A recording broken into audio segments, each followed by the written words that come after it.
Hello friends, welcome to my channel. आइए NET exam के लिए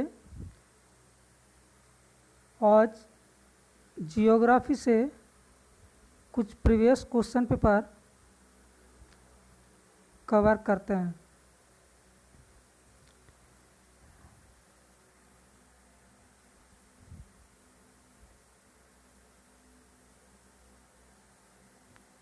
चलिए देखिए, question number 1, which one of the flowing mountains is formed due to convergence of one oceanic and one continental plate? Convergence of one oceanic and one continental plate। चलिए देखिए, practice कीजिए, answer बताता हूँ। Option number 1 Urals, no, it is not right. Alps, no. Andes mountain, Appalachian. यहाँ पर option 3 जो Andes mountain है, it is right answer होगा। Convergence one side oceanic and one side continental plate convergence कर रहा और एंडीज माउंटेन का form हुई है। नेक्स्ट क्वेश्चन देखिए, चलिए। Which one of the flowing forces is responsible for weathering of rocks in karst region? Karst region।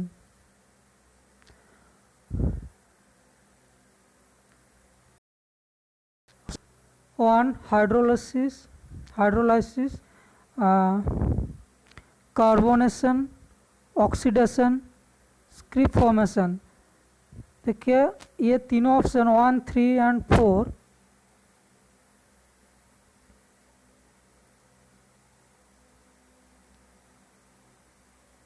Weathering से तो है, बट यहाँ पे क्वेश्चन जो पूछा गया है karst region, weathering of rocks in karst region. Karst region में फैक्टर पड़ता है यहाँ पे 2, जो ऑप्शन 2 है कार्बोनेशन, ये इंपॉर्टेंट फैक्टर है कार्बोनेशन। नेक्स्ट देखिए, question number 3,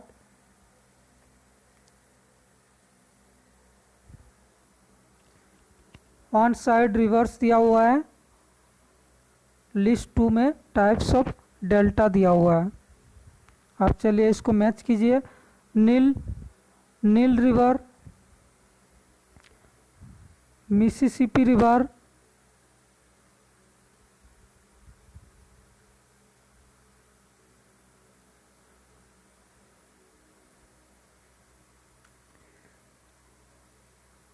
Ganga river, Tiber river.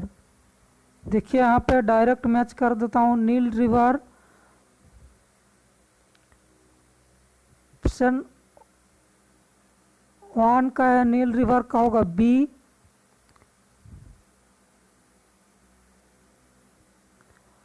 और मिसिसिपी का बाट फूट 2 सी।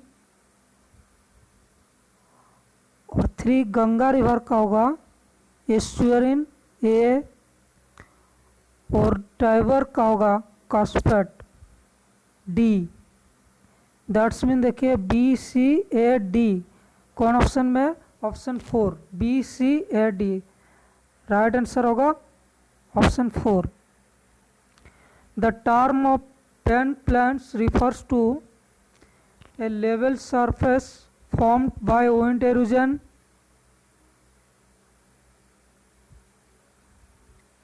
a plan formed by joining of flood plants, a level surface formed by the fluvial cycle at the old age, a level plant formed by human intervention। यहाँ पर option pen plants propounded by Crichton, that's option B। a plant formed by joining of flood plants, ये option 2 होगा इसका right answer. चलिए next देखते हैं, ये हिंदी में दिया हुआ है।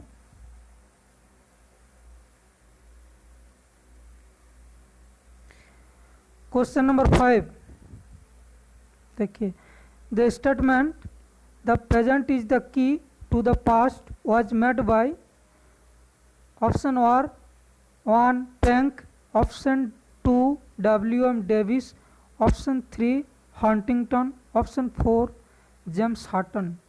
Option 4 it is right answer, option 4. A band of wind called jet stream is found in, jet stream कहाँ पे पाई जाती है? लोअर ट्रोपोस्फियर में no, middle no, upper troposphere में। यहाँ पे ऑप्शन 3 होगा right answer. Question number 7, negative southern oscillation index refers to which of the following? Negative southern oscillation refers, देखिए ऑप्शन तरफ आइए, favourable condition for El Nino, favourable condition for La Nino, favourable condition both El Nino and La Nino, unfavourable condition both for El Nino and La Nino. ये negative southern oscillation index El Nino के लिए ही favourable condition है, favourable condition for El Nino, that's mean option A जो है 1 जो है it is right answer होगा ऑप्शन 1।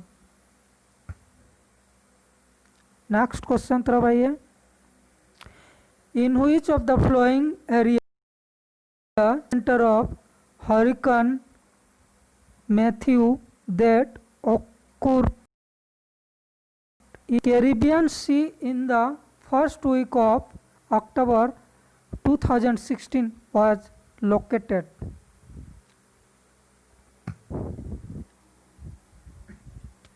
यहाँ पे ऑप्शन 1 दिया है फ्लोरिडा, नो,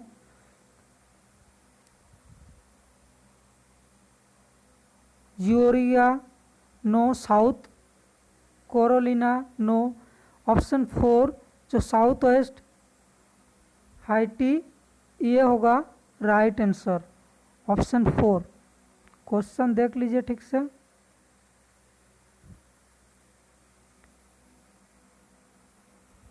नेक्स्ट क्वेश्चन तरफ आइए, an Indian Ocean between 0 degree to 10 degree north and 0 degree to 10 degree south latitude zones the temperature variation is about, option देखिए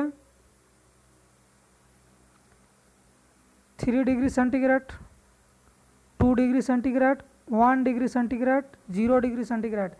1 degree centigrade होगा इसका right answer option 3। The general depth of absolute plan varies from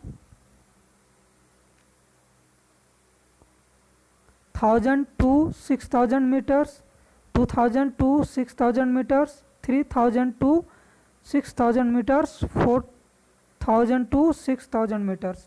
इसका जो right answer होगा option 3, 3000 to 6000 metre. Okay, चलिए next question देखते हैं,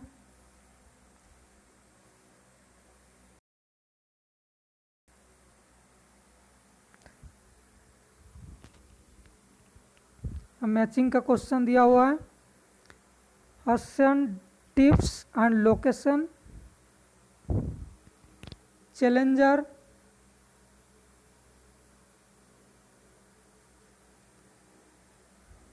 challenger ocean tips कहाँ पे है?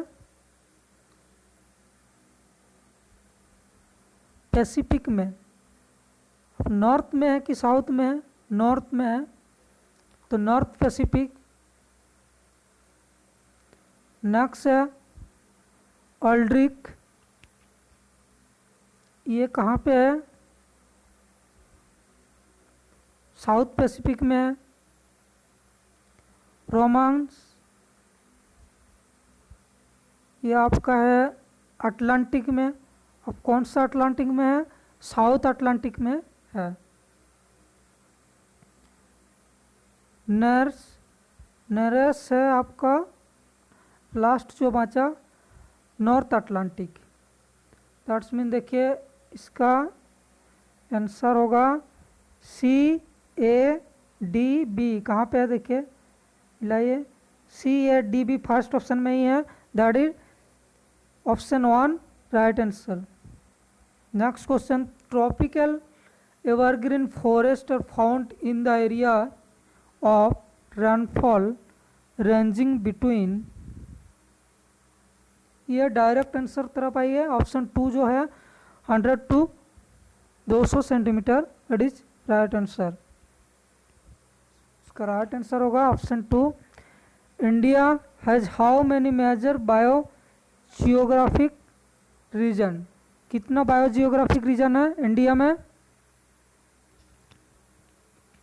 7th, 8th, 9th, 10th, option 4 होगा right answer 10th। Which one of the following countries is devoid of Glossopteris floro? Glossopteris floro कहाँ है, कौन सा कंट्री में पाई जाती है?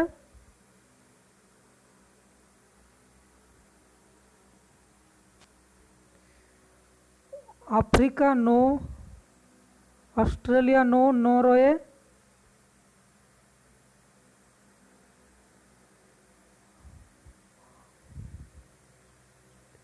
अच्छा इसका क्वेश्चन देख लीजिए, which one of the following countries is devoid of Glossopteris flora, that's mean किसमें ग्लोसोपेट्रिस वनस्पति उपलब्ध नहीं है।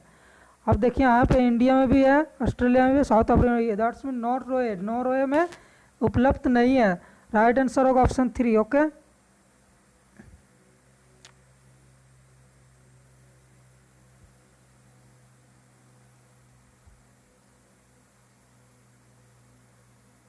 यहाँ पे एजार्सन एंड रीजन दिया हुआ है, देखिए in the altitudinal range between 3400 metre to 4500 metres in the Himalaya alpine forest is found. Next reason, alpine forest like to human interference, ये तो सही है, बट जो आर इज फॉल्स है। अब देखिए किसमें ऑप्शन 3 है, ऑप्शन 3 में दिया हुआ है as true but R is false. Right answer होगा option 3। And describing the process of spatial interaction geographers are most concerned with,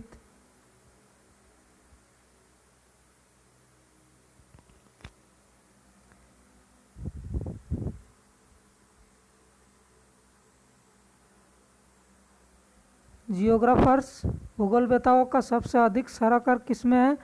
density and dispersion no, diffusion and pattern no, accessibility and connectivity yes, ये होगा right answer आपका option 3। Question number 17, चलिए question number 17 देखिए, who among the following formalized the concept that there exists relationship between the spatial organisations and national development? इसका option देखिए,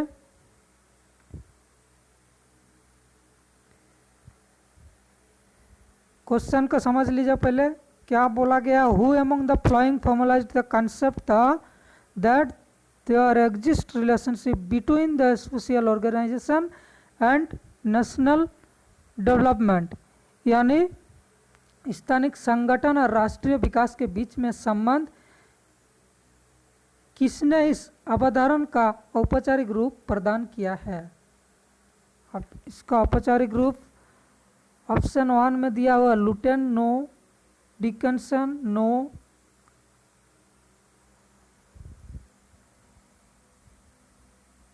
क्लिनिस्की option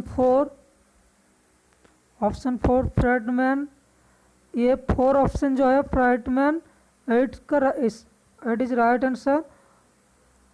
next question देखिए, the concept of paradigm was propounded by, it is very important question.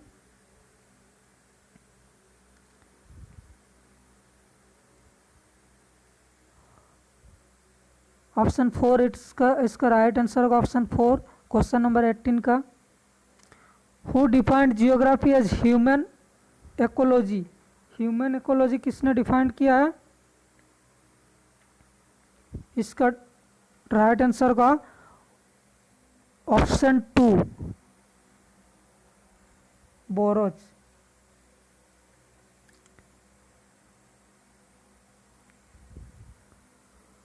The approach that some geographical facts according to Ritter cannot be explained scientifically is termed as,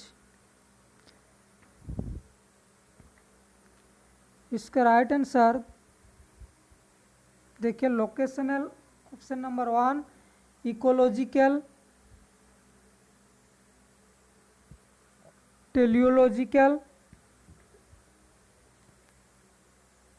regional. Teleological Ritter का concept है, it is right answer होगा option three. Next चलिए,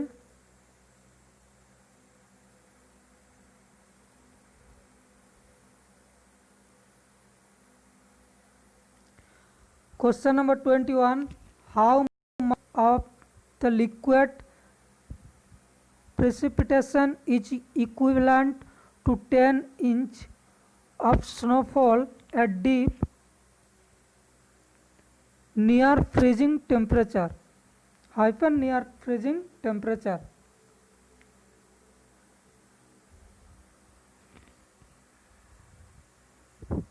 question में पूछा गया है कितना दर% हिमांक तापमान के निकट इस इंच गहरे हिमपात के समतुल्य है, जो ऑप्शन में दिया हुआ है, about 3 inch, about 2 inch, about 1 inch.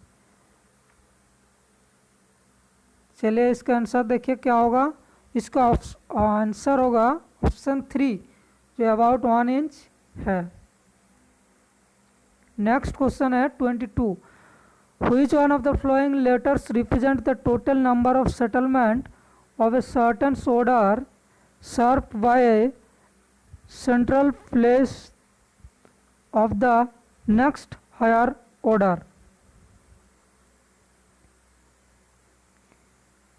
ये ऑप्शन वन में जो है के, इसका राइट आंसर होगा option K, option one. Who developed the theory of demographic transition, very important question.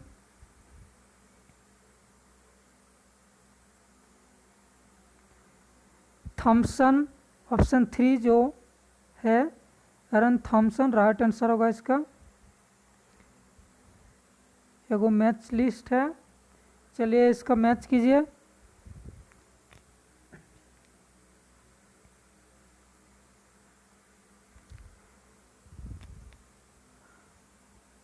क्रोड birth rate, इसका देखिए इस तरफ देखिए, वहाँ ए में है births about deaths per thousands of population, इसका तो ई हो गया आपका नेचुरल इंक्रीज ऑफ पॉपुलेशन में आ गया। ये बार्थ अबाउट डेथ पर 1000 पॉपुलेशन, इसको मिला लीजिए पहले। ए एक इसमें है, 3 में है, देखिए आप number of death per thousands of population, number of deaths per thousands of population, ये B number of deaths, that's mean per 1000 में कितना डेथ्स हो रहा। डेथ रेट डायरेक्ट यहाँ 4 में दिया हुआ, देखिए फोर्थ यानी B. Ratio between number of births and number of females in productive age, यानी ratio birth rates of number of females in productive age. Option 2 जो जनरल फर्टिलिटी रेट है। Next है देखिए option D ratio between the number of births and total population, ये होगा 1 crude birth rates. देखिए 1 में ही है, ऑप्शन 1 में ही मैच कर रहा है, D C A B, that's mean इसका राइट आंसर होगा ऑप्शन 1। नेक्स्ट क्वेश्चन तरफ चलिए चलते हैं। Question number 25, the rule size of population of town in a region will be 1/nth of the largest city in terms of population was given by।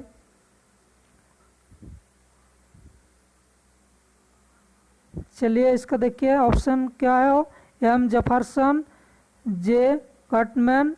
Option 3 जो option है GK jeep, इसका right answer होगा GK jeep option 3। When 0 to 14 and 15 to 44 age groups populations of a country is almost identical, the growth of population would be called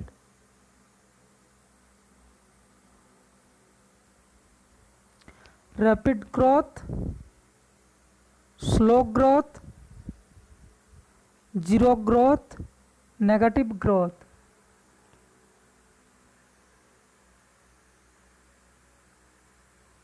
इसका right answer होगा आपका option 3 zero growth. Who modified the crop combination method propounded by J C Weaver. J C Weaver, J C Weaver किसने इसको propounded किया है? As option 1 no, Jasbir Singh no. Option 3 जो है Doi, it is right answer Doi.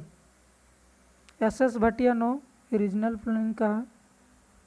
28, question number 28, world's largest uranium reserves are found in. कहाँ पे largest पाई जाती है uranium reserves are found in? Canada, Chile, Zaire, Nigeria, Canada. It is right answer होगा Canada option 1। Which one of the following deserts is famous for the deposit of nitrates? Which one of the following deserts is famous for the deposits of nitrates?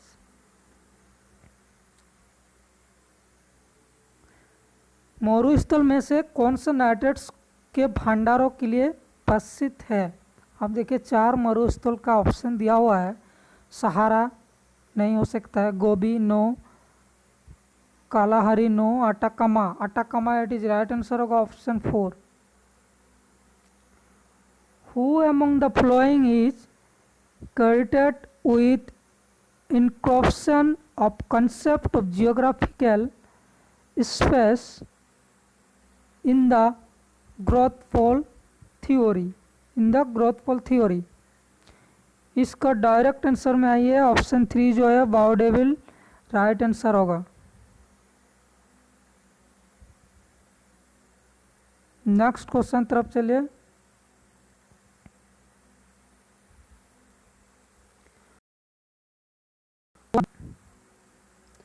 What are the 3 basic aspects for spatial interaction as described in Edward Allman's model? अब Edward Ullman model में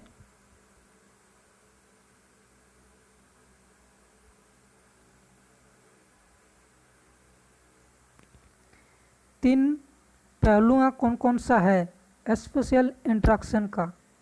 aspects for spatial interaction का human behaviour, transferability, convince.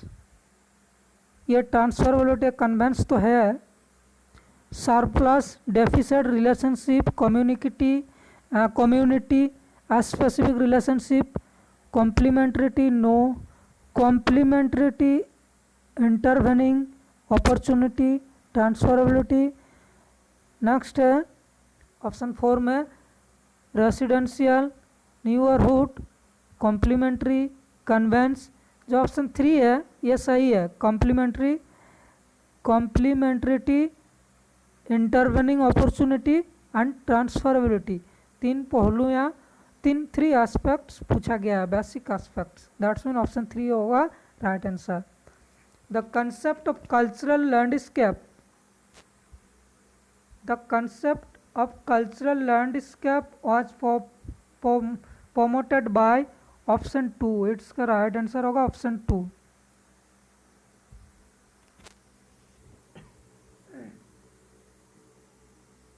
Which one of the following is the largest entity in aerial location? Cultural region no, cultural landscape no, cultural realm, cultural point. इसका right answer होगा option 3 cultural realm. अब देखिए यहाँ पे कुछ scholar ने कुछ definition दिया हुआ है, अब कौन स्कॉलर का कौन सा डेफिनेशन है इसको मैच करना पड़ेगा।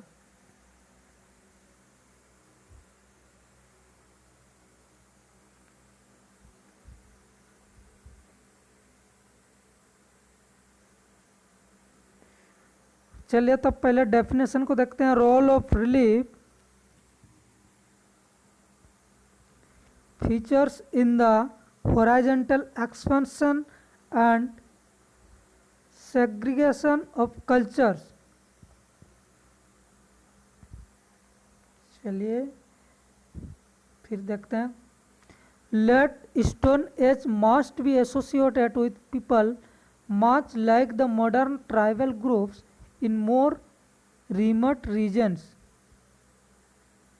ये कुछ मिल रहा है OH के एस्पेक्ट से, यानी ये कहा गया है उत्तर पाषाण युग के अधिक सुदूर क्षेत्र आधुनिक जनजातीय समूह जैसे लोगों के साथ जोड़ा जा सकता है।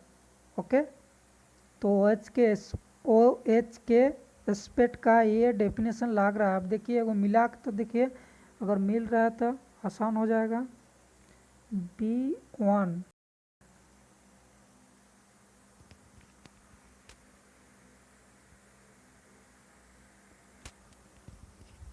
A2, अच्छा B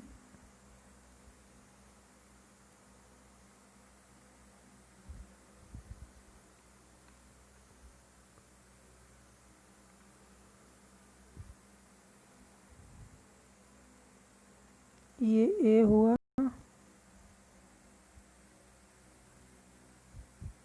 वन में तो ये है नहीं।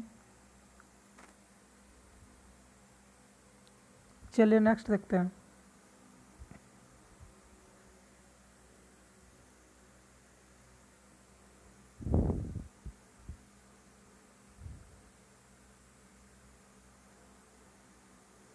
Value of the mountains all are determined by as much as what lies beyond as by its own topography।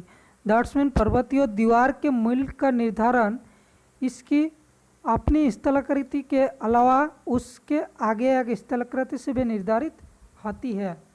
Option D direct relationship between the climatic change and the rise of early human cultures, यानी जलवायु परिवर्तन और प्रारंभिक मानवीय संस्कृतियों के उदय के बीच प्रत्यक्ष संबंध है। ये जलवायु संबंध ये OH के एस्पेक्ट से मिल रहा है। इसको देखिए OH के एस्पेक्ट जलवायु संबंध 1 में D मिल रहा है। अब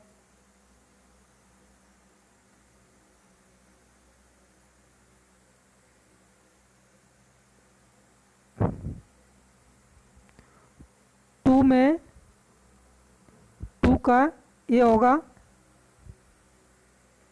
3 का सी होगा, ये 3 का सी होगा, और बचा फोर्थ का होगा ये फोर्थ का होगा B.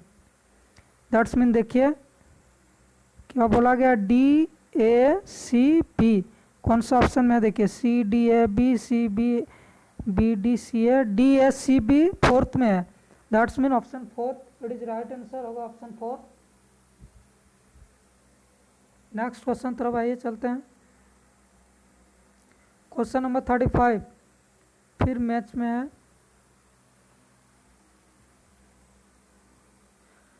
Southern macro economic region by Bhat groups of states. Southern,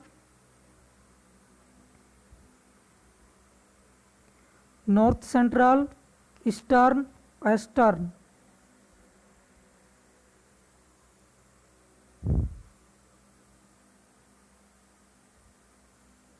southern में है देखिए Maharashtra and Gujarat, no. Major Tamil Nadu and Andhra Pradesh. Option C जो है इसका राइट आंसर होगा 1 का सी। अब नॉर्थ सेंट्रल होगा बी का 4। वेस्टर नॉर्थ सेंट्रल होगा, north central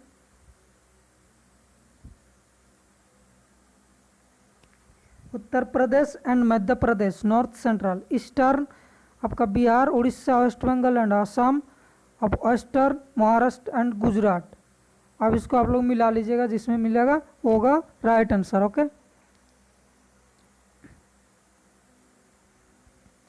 which one of the following region separates the great plains of north India from the plateau and coastal plains of the Deccan plateau? इसका right answer देखिए central highlands होगा। Right answer option 1 जो है right correct answer है। Question number 37 for which one of the following regions the flow analysis technique is used for delineation of regions? Option 1 political,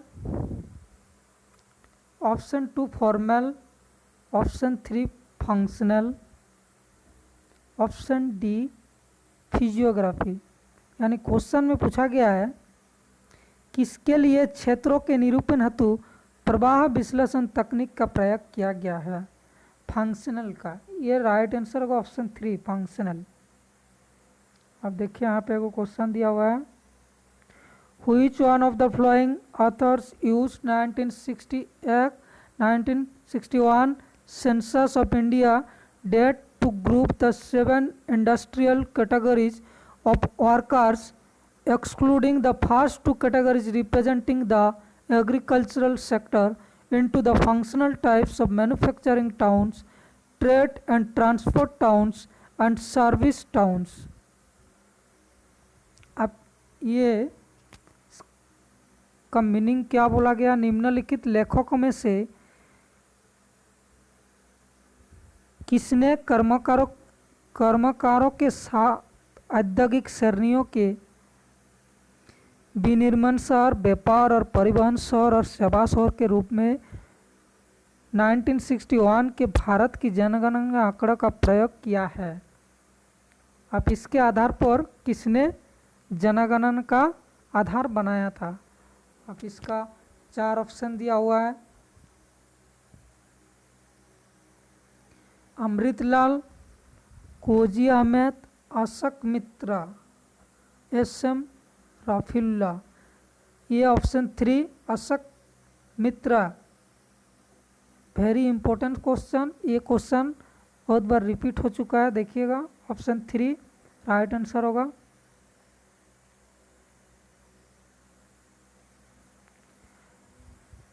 net exam के लिए previous paper पर जरूर देख लीजिएगा, क्योंकि बहुत सारा क्वेश्चन रिपीट होता रहता है। एग्जाम से पहले देखना जरूरी है एक बार। Who wrote the book elements of regional economics.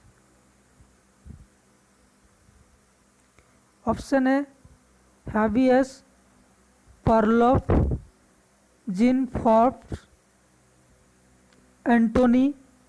Option 4 Richardson. Elements of regional economics, option 4 होगा राइट आंसर।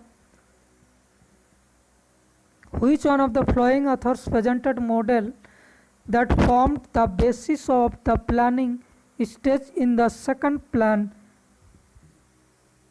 in India? इसका राइट आंसर होगा ऑप्शन 2। डायरेक्ट आंसर में जाइए।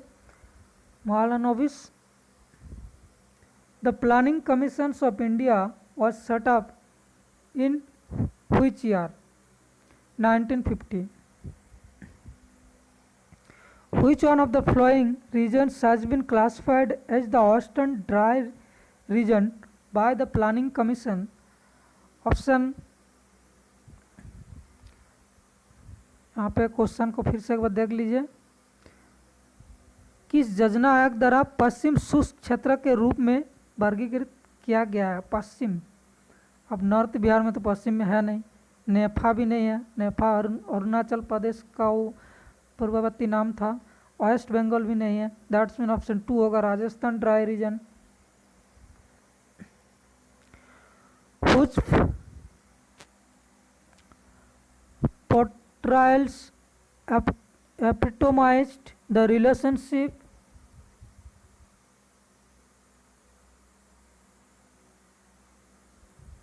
of political geography to foreign policy? Foreign policy यानी राजनीतिक भूगोल एवं विदेशी नीति के मध्य संबंध का चित्रण किया था। किसने किया था?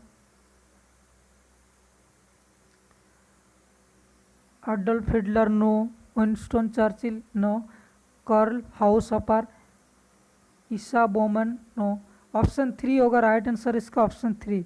नेक्स्ट फिर से गो आजारसन का क्वेश्चन आया है।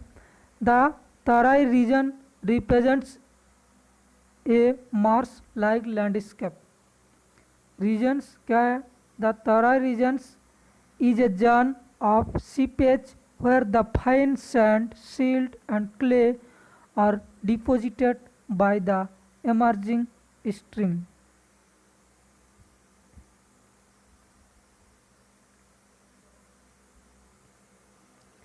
यानी यहाँ बोला गया है कि अब तराई क्षेत्र जैसे दृश्यभूमि का प्रतिनिधित्व करता है, मार्स लाइक प्रतिनिधित्व करता है। अब तराई क्षेत्र जहाँ महीन रेत, गाद और मिट्टी का निकलती हुई धाराओं के द्वारा जमा होती है। दैट्स मीन ए और आर दोनों ही सही है, but R is the correct explanation of A. Option 1 होगा इसका राइट आंसर। चलिए 46, question number 46। cumulative frequency distribution is shown by cumulative frequency distribution इसके द्वारा दिखाया जाता है ओजाइफ। ऑप्शन 4 राइट आंसर होगा। 47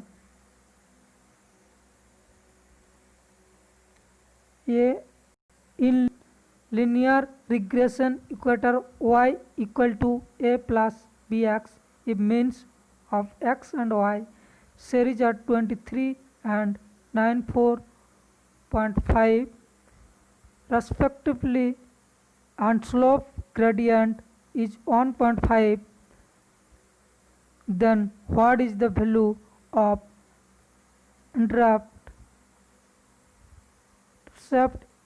in the distributions of x y series? ये क्वेश्चन थोड़ा कैलकुलेट का मैटर है, ये बहुत इजी है। देखिए प्लस बी एक्स, यहाँ पे एक्स वाई का वैल्यू दिया हुआ है। आप जस्ट एक काम कीजिएगा, वाई इक्वल टू ए को रहने दीजिएगा, आप ए प्लस बी।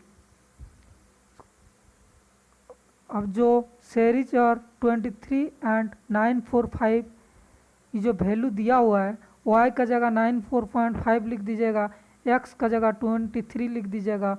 अब इसको इजी से कैलकुलेट हो जाएगा। ये बहुत आसान है, इसका डायरेक्ट आंसर हम बता देते हैं, 60 होगा। आप लोग कैलकुलेट कर लीजिएगा।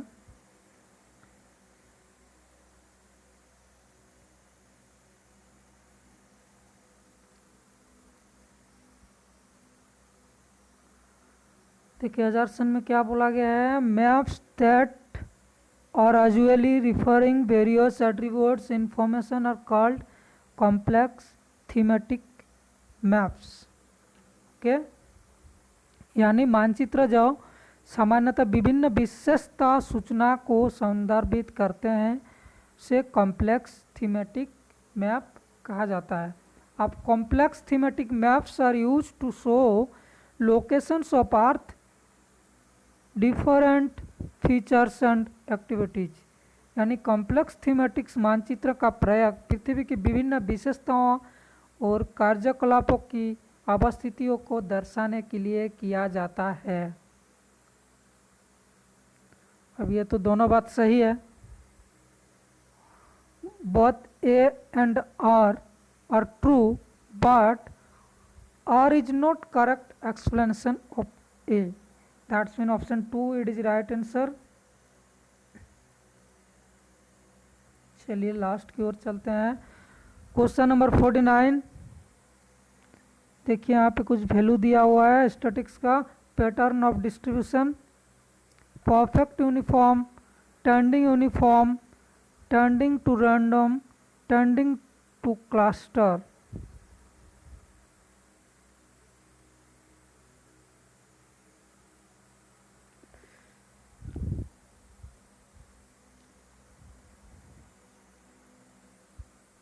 Perfect uniform,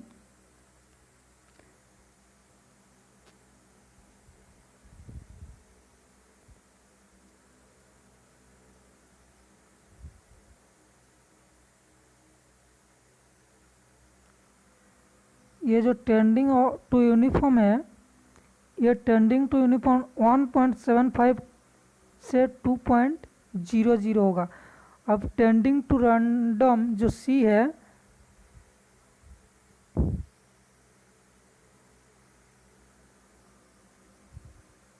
zero 0.75 to 125। अब बी सी को ही मिला लीजिए ना।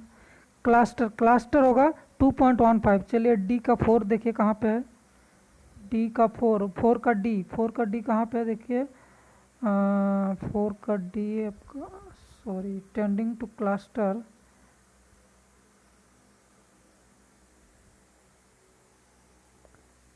टेंडिंग टू क्लस्टर 1 में होगा। 1 का 4 देखिए, 1 का डी देखिए, 1 का डी है आपका ऑप्शन 3 में है, देखिए ऑप्शन 3 में है, और बाकी मिल रहा है बी सी। बी आपका टेंडिंग टू यूनिफॉर्म आएगा 1.7520 में, बी 3 बी हाँ है। Tending to random 0.75 to 125 yes है, C2। दैट्स मीन होगा ऑप्शन 3 राइट आंसर इसका। ओके, लास्ट क्वेश्चन है रिमोट सेंसिंग से। Remote sensing is defined as the science and art of acquiring data about Earth's objects from a distance without physical contact. Reasons: the collection of data is only conducted by means of remote sensors installed in aircraft and satellite. यानी remote sensing दूर से बिना भौतिक संपर्क के पृथ्वी की वस्तुओं के बारे में डाटा कलेक्ट करने का विज्ञान है। रीजन क्या दिया गया है, डाटा का संग्रह एयरक्राफ्ट यानी वायुयान और सैटेलाइट में अधिष्ठापित रिमोट सेंसिंग के माध्यम से किया जाता है। बिल्कुल किया जाता है।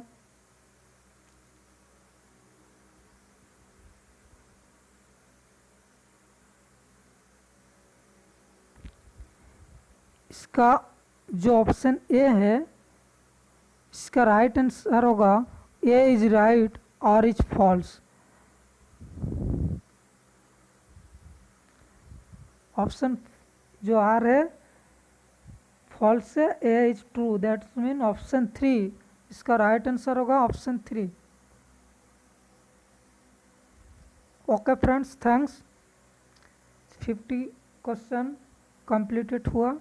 चलिए नेक्स्ट फिर 50 क्वेश्चन लेकर आऊँगा, तब तक आप लोग इसको प्रैक्टिस करते रहिए।